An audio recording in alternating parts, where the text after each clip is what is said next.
नमस्कार, सुप्रभात, स्वागत, अभिनंदन एक बार पुनः आप सभी का सब रंग कार्यक्रम में। मित्रों, कहते हैं कि कामयाब लोग अपनी चेहरे पर दो चीज़ें रखते हैं, मुस्कुराहट और खामोशी। मुस्कुराहट मसलों को हल करने के लिए और खामोशी मसलों से दूर रहने के लिए। सचमुच ये दोनों ही हथियार बहुत बहुत आवश्यक हैं। मुस्कुराते रहें जब कभी बातें बहुत ही गंभीर हो जाएं, उससे गंभीर मसले भी हल हो जाते हैं। और जब आप खामोश रहते हैं तो बहुत बड़ी बड़ी बातें जो समस्या का रूप ले सकती हैं वो भी दूर होती चली जाती हैं। कई बार बोल कर के भी हम समस्याओं को आगाज़ कर लेते हैं, उन्हें पैदा कर लेते हैं। इसीलिए मित्रों, इन दोनों चीज़ों को अपने जीवन का अभिन्न अंग बना लीजिए, मुस्कुराहट और खामोशी को। तो आइए इन दोनों हथियारों को साथ लेकर चलते हैं आज के सुवाक्य की ओर। जहाँ जाइए प्यार फैलाइए, जो भी आपके पास आए वो और खुश होकर लौटे। Mother Teresa. दोस्तों, लोगों को खुश करने के लिए हम कई तरीके आजमाते हैं, लेकिन खुश करने का सबसे अच्छा तरीका है प्यार फैलाना। और प्यार कैसे फैलाया जा सकता है? स्वयं समस्त दैवी गुणों के अवतार बनकर, ताकि लोग आपकी उपस्थिति में प्रेरणा प्राप्त करें। ईश्वर के सिद्धांतों पर आधारित जीवन जीना लोगों से प्यार करने का सबसे अच्छा तरीका है। परमात्मा के प्रति आपका समर्पण दूसरों के लिए एक संकेत बनेगा और आपसे प्रेरणा लेकर स्वयं सुख का सही मार्ग खोज लेगा। मित्रों, कहते हैं सब कुछ इजी है जब आप बिजी हैं, लेकिन कुछ भी इजी नहीं है जब आप लेज़ी हैं। बहुत ही सुंदर से शब्द हैं, इजी, बिजी और लेज़ी। सचमुच यदि हम इजी रहते हैं तो हम हर कार्य को बहुत सहजता से कर पाते हैं, फिर कितने भी व्यस्त क्यों ना हो।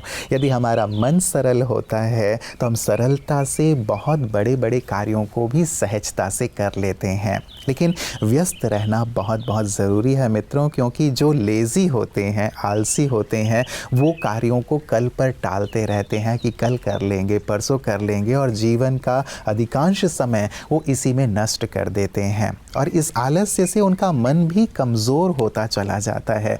इसीलिए मित्रों, हम कभी भी आलसी, लेज़ी ना बने, लेकिन बिज़ी रहते हुए अपने मन को इजी रखें। यही जीवन में कामयाबी का सुंदर सूत्र है और संपूर्ण स्वस्थ रहने का भी यही सूत्र है, क्योंकि आलसी व्यक्ति बीमारियों का घर बन जाता है और व्यस्त व्यक्ति जो इजी रहता है मन से, वो हमेशा ही तंदुरुस्त रहता है। तो आप हमेशा तंदुरुस्त रहें इन्हीं कामनाओं के साथ। आइए चलते हैं अपने अगले सेगमेंट, आपकी सेहत आपके हाथ की ओर। ओम शांति। काफ़ी पेरेंट्स की ये कंप्लेन रहती है कि हमारे बच्चे जो हैं ठीक से पढ़ते नहीं हैं, कंसंट्रेशन नहीं है उनका, और उनकी जो मेमोरी पावर है वो बहुत कम होती जा रही है। अभी याद किया, फिर एग्ज़ाम में जाके भूल जाते हैं, लिखते नहीं हैं। तो कंसंट्रेशन को इम्प्रूव करने के लिए हम क्या क्या कर सकते हैं? एक तरीका तो है जो हम सबको पता है, बादाम यानी कि आमंड्स जब हम लेते हैं तो उससे हमारी मेमोरी शार्प होती है, इम्प्रूव होती है। तो बच्चों को बादाम का दूध पिलाएं या फिर बादाम को भिगा करके उनको खिलाएं। इसके साथ साथ मुद्रा बच्चों से करवाएं। ज्ञान मुद्रा नाम है इस मुद्रा का। इस मुद्रा में ज़रूर बच्चों को आप 5 से 10 मिनट तक बिठाना और उनसे मेडिटेशन करवाना। बच्चे शुरुआत में मेडिटेशन तो समझ नहीं पाएंगे, लेकिन अगर वो सिर्फ बैठ करके मुद्रा लगा के चुपचाप आंखें बंद करके भी बैठे हैं तो धीरे धीरे 2 मिनट से 5 मिनट, 5 मिनट से 10 मिनट, इस तरह से हम जब अपना ड्यूरेशन बढ़ाते हैं तो आप देखेंगे उनकी जो कंसंट्रेशन पावर है वो भी इंक्रीज़ होगी, साथ साथ मेमोरी भी बहुत अच्छे से एनहांस होगी। इसमें हमारा जो इंडेक्स फिंगर है और हमारा थंब है, ये दोनों इस तरह से हल्के से एक दूसरे को टच होगा। तो हमारी कंसंट्रेशन कम क्यों होती है? क्योंकि कहीं ना कहीं हमारा जो एयर एलिमेंट है और फायर एलिमेंट है, ये दोनों इम्बैलेंस है। एयर एलिमेंट और फायर एलिमेंट को जब हम इस तरह से बैलेंस करते हैं और फिर आराम से बच्चे को बोलिए हाथ को इस तरह रख के बैठे, आंखें बंद करके 5 मिनट्स 10 मिनट्स तक बैठे, तो मेडिटेशन भी हो जाएगा, साथ साथ में एयर और फायर एलिमेंट का बैलेंस भी होगा। इस तरह से हम जब ज्ञान मुद्रा करते हैं तो मेमोरी को भी एनहांस कर सकते हैं। तो बच्चों से ज़रूर ये मुद्रा करवाइए, उनको बादाम का दूध दीजिए और कंप्लेन मत करिए कि हमारे बच्चे की कंसंट्रेशन कम है या मेमोरी कम है। तो धीरे धीरे से उसको आप कोऑपरेट कीजिए, उसको आप बूस्ट कीजिए ताकि वो ये सारे एक्टिविटीज़ करे और अपनी मेमोरी को भी एनहांस करे, जो उसके एजुकेशन में रिफ्लेक्ट करेगा। Thank you. ओम शांति। सुबह सुबह ले शिव का नाम, शिव आएंगे तेरे काम। कितना प्यारा सा और मधुर सा ये गीत है। जब सुबह सुबह हम इस गीत को सुनते हैं तो सचमुच मन परमात्मा शिव के लिए अगाध प्रेम से भर जाता है। वही तो हैं जो हमारे जीवन में काम आते हैं। जब और कोई काम नहीं आता, परमात्मा ही हमारे काम आते हैं। इसीलिए हम दिल से उनका स्मरण किया करें। और इसीलिए महाशिवरात्रि पर्व जो आने वाला है, हम प्रतिदिन आपके लिए लेकर के आ रहे हैं शिव संदेश, जिसमें हम 12 ज्योतिर्लिंगमों की चर्चा कर रहे हैं। मित्रों, आज बात करेंगे महाकालेश्वर ज्योतिर्लिंग की, जो कि मध्य प्रदेश के उज्जैन शहर में क्षिप्रा नदी के तट पर स्थित है। महाकालेश्वर की बहुत ज़्यादा ख्याति है। महाकाल नाम से तो वैसे व्यक्ति डर जाता है कि कालों के काल हैं, महाकाल हैं, लेकिन महाकाल होते हुए भी परमात्मा शिव स्नेह के सागर हैं, प्रेम के सागर हैं। तो महाकालेश्वर क्या आध्यात्मिक मर्म अपने अंदर समाये हुए है, छिपाए हुए है? आइए जानते हैं आज के शिव संदेश में।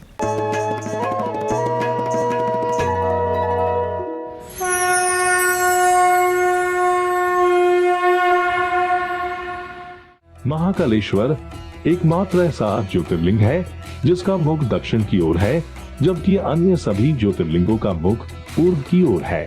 लोकप्रिय हिंदू मान्यता में मृत्यु की दिशा दक्षिण मानी जाती है। चूंकि भगवान शिव का मुख दक्षिण की ओर है, यह इस बात का प्रतीक है कि वे मृत्यु के स्वामी हैं। जिन मार्गों पर आज तक सब चलते आए, उन पर चलते चलते हम नीचे ही उतरते आए। सदगति तो प्राप्त नहीं हुई है। अब सदगति दाता तो एक ही है, जो सभी मनुष्य मात्र की, सभी धर्मों की आत्माओं की गति सदगति करते हैं। आइए अब हम महाकालेश्वर की आध्यात्मिक शिक्षा को देखें। कहा जाता है कि महाकालेश्वर स्वयंभू है।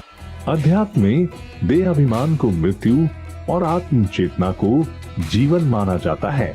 चूंकि शिव कभी मनुष्य के रूप में जन्म नहीं लेते, वे कभी भी देह अभिमानी नहीं होते और न ही कभी मृत्यु या अंधकार का अनुभव करते हैं। हम सभी जीवन में लंबी उम्र चाहते हैं, लेकिन महत्वपूर्ण बात जो हम भूल गए हैं वह यह है कि हम भी शिव की तरह ऊर्जा की बिंदु हैं। मैं इस शरीर में रहने वाला एक प्रकाश बिंदु आत्मा हूँ। एक ऊर्जा होने के नाते मैं मर नहीं सकता। मैं शरीर छोड़कर अगली माँ के गर्भ में जाता हूँ। जब हम आत्माभिमानी होने का अभ्यास करते हैं तो हम भी शिव की तरह शाश्वत हो जाते हैं। तो भगवान आकर ये श्रेष्ठ गति का मार्ग दिखा रहे हैं। जो अंधकार में भटक गए हैं, जो भगवान की खोज में इधर उधर तीर्थों पर जा रहे हैं, उनसे हमारा आग्रह है, आ जाओ और उनसे मिलन करके उनके द्वारा सद्गति का श्रेष्ठ पथ प्राप्त करो, तो आपका जीवन सुखों का भंडार बन जाएगा। ओम शांति। महाकालेश्वर ज्योतिर्लिंग का सुंदर आध्यात्मिक मर्म। सचमुच हृदय को छूने वाला और हम सब को प्रेरित भी करने वाला कि हम सब सत्य पथ की ओर आगे बढ़ें। हम मृत्यु से अमरता की ओर अग्रसर हो सकते हैं यदि महाकाल के सुंदर आदेश का अपने जीवन में पालन करते चलें।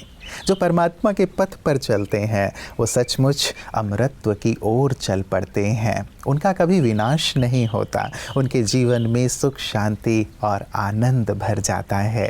और कैसे परमात्मा के पथ पर सहजता से चला जा सकता है, कैसे उन्हें अपना बनाया जा सकता है, कैसे परमात्मा के पथ पर चलते हुए अपने जीवन को प्रकाशित किया जा सकता है, यही सुंदर आध्यात्मिक ज्ञान प्रजापिता ब्रह्मा कुमारी ईश्वरी विश्वविद्यालय में दिया जा रहा है। आइए देखें इन सुंदर सेवाओं को पीस न्यूज़ हाइलाइट्स में। भारत में त्योहारों का बहुत महत्व है। ये हमें सामाजिक और सांस्कृतिक मूल्यों का आदान प्रदान करते हैं और हमारे जीवन में आनंद और उत्साह का स्रोत बनते हैं। इसी उद्देश्य को पूर्ण करने, महाशिवरात्रि का सही अर्थ समझाने हेतु मध्य प्रदेश के छतरपुर में ब्रह्मा कुमारीज द्वारा बिक्सवाहा ग्राम सुनवाहा में एक सुंदर आध्यात्मिक कार्यक्रम का आयोजन किया गया। कार्यक्रम की शुरुआत में परमात्मा शिव के स्मृति चिन्ह का झंडा फहराया गया। इस अवसर पर राजयोग शिक्षिका ब्रह्मा कुमारी रमा बहन ने ग्राम वासियों को संबोधित करते हुए कहा कि शिवरात्रि के पावन पर्व पर हम सभी उपासना करते हैं और उपासना का सही अर्थ है उपा अर्थात एक, सना अर्थात सानिध्य अर्थात एक परमात्मा शिव के सानिध्य में रहना।